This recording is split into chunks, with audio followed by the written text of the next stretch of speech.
Happy holidays and welcome back to Story Mantra. I'm Lindsay Preston. We are thrilled to be here again this week with Nandita, who is a beautiful writer of cookbooks and that not just offer fantastic recipes for delicious food, but also tell these beautiful stories.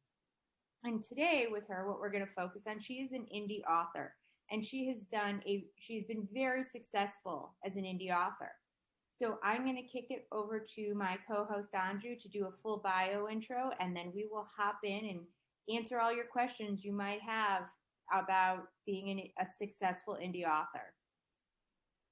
Thank you, Lindsay. A very warm welcome to Nandita Godbole, and she is the cookbook author of 6 stunning cookbooks. I came across Nandita through her photography, through her social media smiles, her vibrant colors, and of course, the merge of immigration storytelling through the love of food. And I'm a huge food lover. Who isn't? And of course, her ability to combine all 3 into 6 fabulous cookbooks. So she's crowdfunded all her titles, which is a culmination of things she's going to talk to us about. Her readers are scattered across more than 30 countries. Her newest book is 7 Pots of Tea, which I will ask her to talk about also.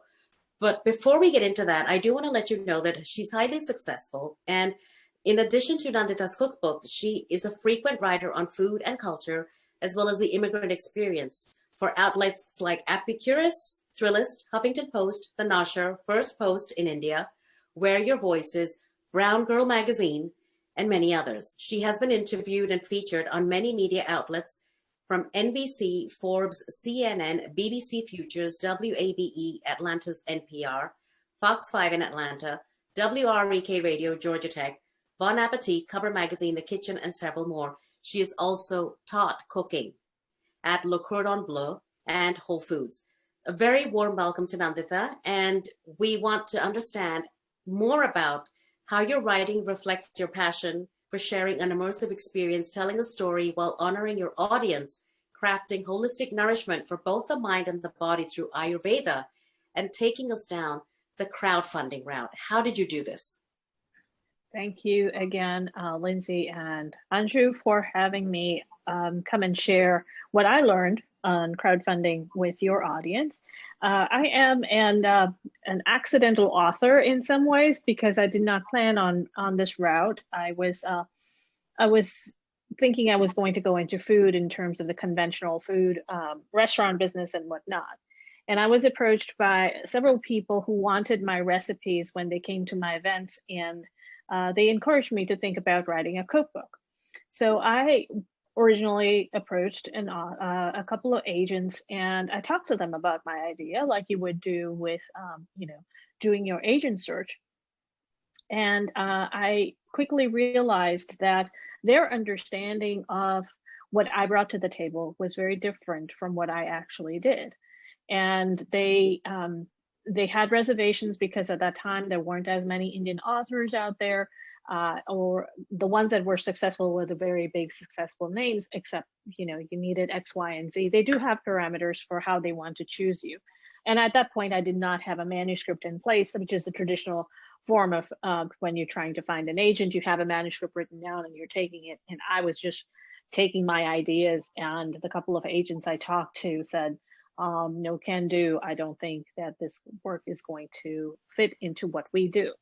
And trying not to be disheartened by that was hard at first, but we said, all right, let's see what else is out there. And someone explained the idea of crowdfunding to me, which is essentially if you have a project, a pet project, a passion project that you want to put together, you reach out to the community and they get a product at the end of helping you build your product, whether it is a cup.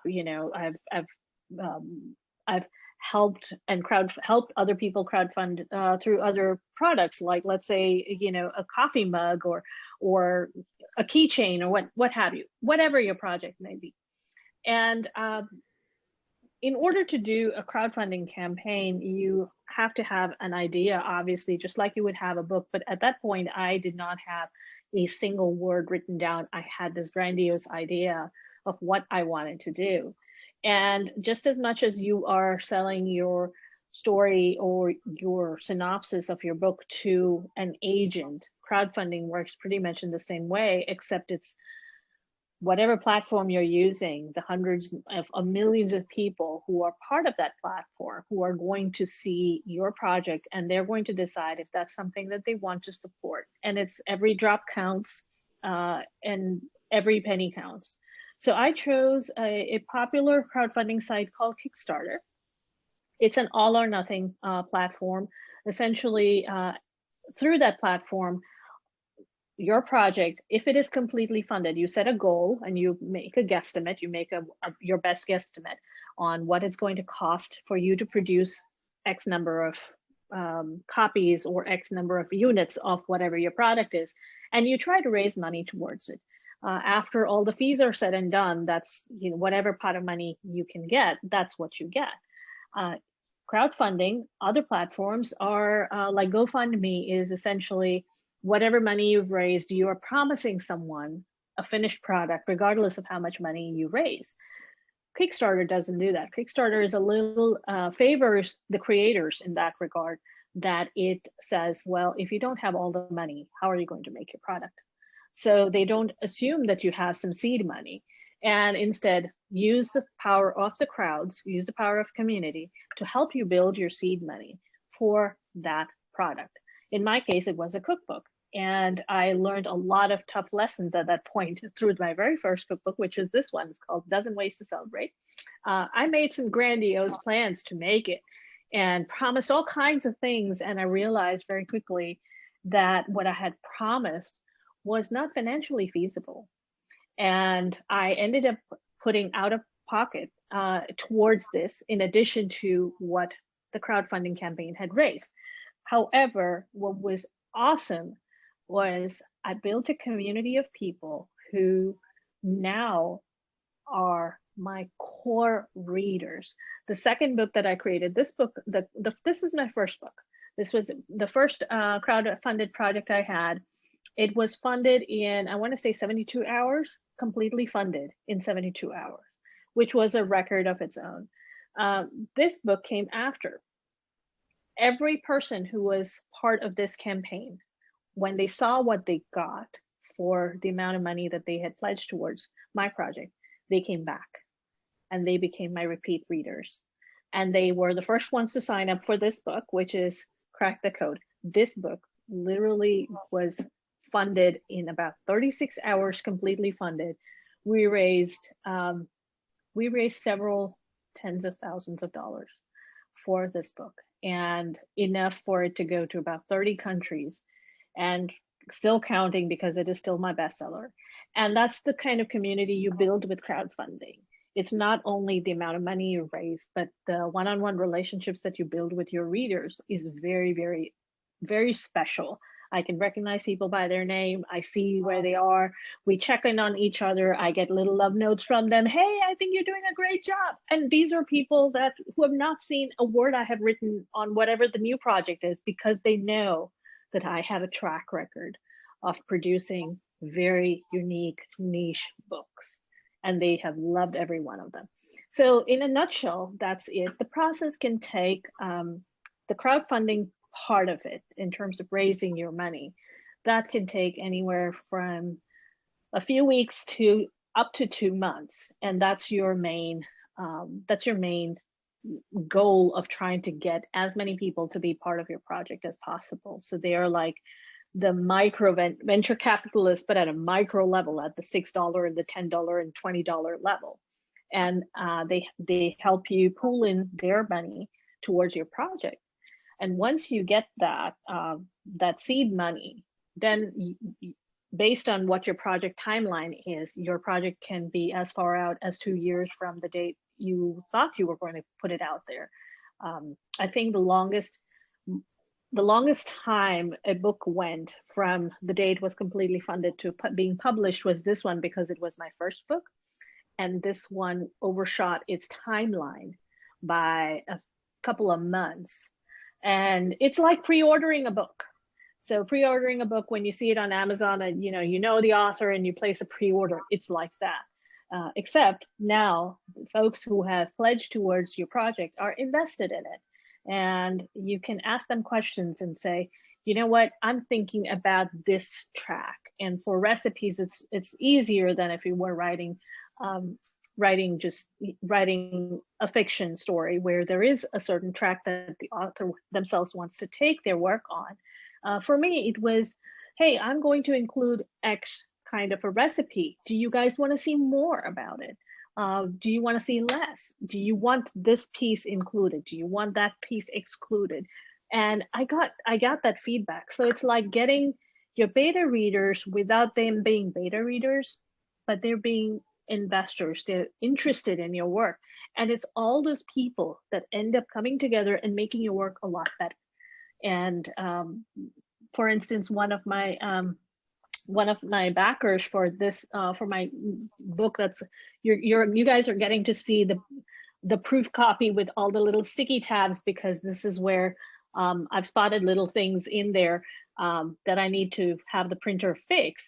But one of the things that I take on as a crowdfunded author or an indie author is I also design and put together the book itself, which is a whole other ball game. But let's say I'm going to just randomly pull out a piece of a page for the recipe, and you can see, like, if this is a recipe spread, understanding how the recipe is laid out and sharing this with my readers who have pre-ordered the book and getting feedback from them and saying, is this going to be easy for you to read and use, as opposed to just putting content.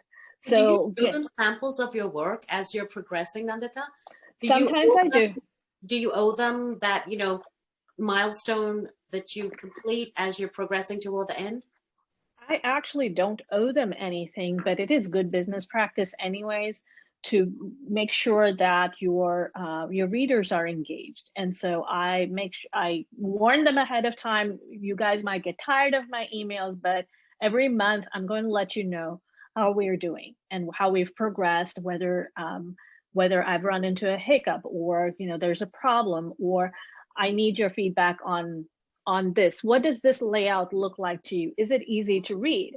And I pointed out that page because I got specific feedback from some of my readers who had seen my previous books, and they said, well, Nandita, I love your work, but I'm getting to the age where I can't read this size of the font. This is not the kind of detail that an author normally would be concerned about. But for me, because I'm involved in not only the writing, but also the design end of it, I'm talking to them and going, oh, yes, it didn't occur to me that, you need 3 kinds of reading glasses in order to read this size of a font, and thinking for them. So making it easy for them. But I do give them stuff. I do, when this book got delayed, when my first book got delayed, I actually sent out sample chapters every month. And I said, I want you to cook from this. If you run into the problem, tell me. So when you actually have the finished book, I have fixed that problem. If you want to see a change, tell me so I can actually put it in the finished recipe. And I got a couple of suggestions. Like there's one person who was vegan and said, well, Nandita, I can cook every other dish and this just looks so great, but I can't cook it because it's not vegan. Can you make some suggestions for me in the fine print underneath that I can use? And when I hand it to my kids when I'm gone, they can cook and they can decide what they want to adapt to. So that's the kind of feedback I love getting. And it's that like happens. Beta testers, isn't it? It is. Beta testers and investors. Of course. And these guys are getting their books. And so they're like watching every piece of how you're shaping it, how you're molding it. And they get so excited. This is a really nerdy thing. I think you've seen this on my social, Andrew, and if not, I'll tag you on it. But what I did was I get a range of readers.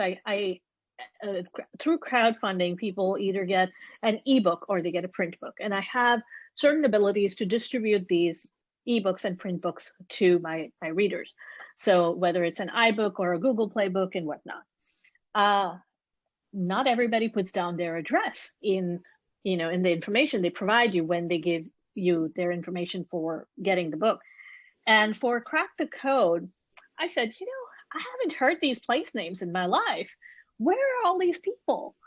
And I started putting their zip codes on a map. And I realized very quickly how much the book was going to travel, places that I would never even think existed on a map, or I didn't know there were people living there. There were places like that, and I shared that with my crowdfunding group, my backers, and they were so excited to see it. Like, oh my gosh, there's this person here, and there's somebody who backed your project who lives 2 towns away from me, or wait a minute, I forgot to give you my information. I didn't know what you were going to use it for. I want to see my hometown on the map. And they came back with information, and I was seeing that map grow. And then when you do an overlay between one book and the next and the next and the next, you realize that your book may just seem like it's sitting on a shelf, but you're getting represented in so many places. That is such a separate journey of its own. It has a life of its own. I said to someone the other day, like, this tea book is going to Faroe Islands in digital form because shipping it out there is ridiculously expensive. But I was like, where is Faroe Islands? And I looked it up on the map, and it's like, so, I'm going to share that that map out with you, or at least on my social. And it's so encouraging to see that there are so many people out there who like different things, who want to support you, who want to see somebody succeed, who want unique things. And I've been in love with this platform. I've been in love with the community that I've built.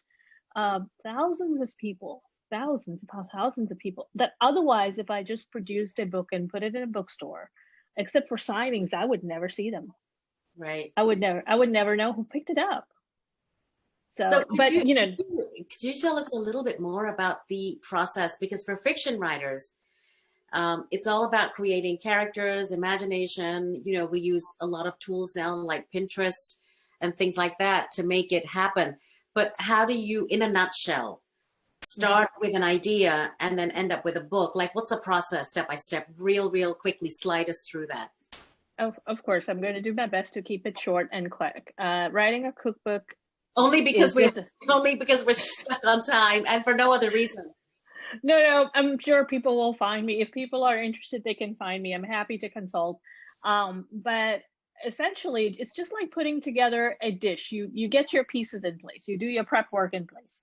And you have the different components, whether it is figuring out, what your general idea is, whether you're going to have a comfort food meal and you're going to sit on the couch and sit in your pajamas, or you're going to have a formal sit down dinner. So it's that kind of mindset that you bring to creating your book. So let's say this book that's on tea, the 7 Pots of Tea, that came about because I was at a point where I was drinking a lot of tea, and I was drinking it for its health benefits. And I was like, man, why aren't there books out there that tell me what I should do, or how I can throw X, Y, and Z ingredient into a pot and make a really nice cup of tea? And it's not tea in the chai sense or just the green tea or the black tea sense, a different level.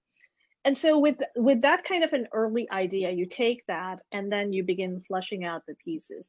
But you pair your tea with snacks, don't you, in this book? I do. And that was a conscious choice, because if you go to any Indian person's house, they're probably not going to let you go unfed, Yes. unless they're very, very aware of boundaries and all that. No, we want to make sure everybody's fed. And so even if you're showing up, just to drop off something, they might ask you, would you like a glass of water? If nothing else, the hospitality doesn't go away. So as part of that, if I'm making you, or if you're having a cup of tea, whether it is, an ordinary, just a cup of green tea, you want something to nibble on it just to balance it out. So you're not just drinking the liquids by themselves. And so I paired the teas with a set of very easy, healthier, They're all delicious. It's my book. I'm not going to say that, you got to trust me on this. If you see any of the pictures that are on Instagram, that's all the dishes that we cook. Those are the photographs I take. And some of them go into the book, some of them don't. But those are the dishes that are typically easy to pair with your tea. And so when I prepare a book, I'm thinking about, what is this person going to do with this particular dish? It's nothing sits in isolation. So if it's a cup of tea, are you going to have a snack with it? Or is it a post dinner? Is it a pre-dinner thing? Or just like you're putting together a meal, are there going to be appetizers? So you want to think about what your reader might want to do with your book and then go from there. So that's the part of setting up the book. And then essentially it's taking recipes, trying them out. I do a lot of repeat testing. I have tried, using the recipe testers, and with Indian food, typically people like to manipulate it on their own, either out of their own confidence or out of fear. So I'm not able to. I've not run into a person other than, I think, even my mom. Even if I give her my recipes and say, "Mom, will you try this out?" She will doctor it to make it work for her. So I'd rather test my recipes myself in the simplest, plainest way that I can. And even a few days before it goes to print, I might be adjusting a recipe out because it didn't work. And it may have worked on some day and it doesn't work on another day. I don't want the reader to feel like they're trying to, climb Mount Everest with the book. It's not rocket science. It's easy. So doing that work on your own, actually cooking the recipes yourself and sharing it with people around you and getting their feedback is very, very important. So let's say there's a recipe in some book that somebody in my family absolutely hated. I was like, oh, well, why? What happened? Well, the flavors don't work. Okay, you want to step back and be objective about it. And maybe there is some truth to that, and taking it with a grain of salt and seeing if you can make your work better. And food is always open for, open for improvement. So it's always something that you can tweak and make better. And your readers are going to appreciate you for giving them those tools to do that. So I work on that a lot. And I'm guessing, once again, though we are all in love with food and cookbooks, we're going to have to ring the bell and say we're out of time. Is that right, Lindsay? We are out of time. Oh. Fantastic. Maybe you will join us again next year. Of course. And anytime for you. Thank you. And thank you everyone for joining us. We wish you happy holidays and a very happy 2021. We will see you next year. And health and happiness to everybody. Thank you again for joining us. Yep. And may your house be filled with 7 pots of tea and more. And more. Thank you. Thank you. All right.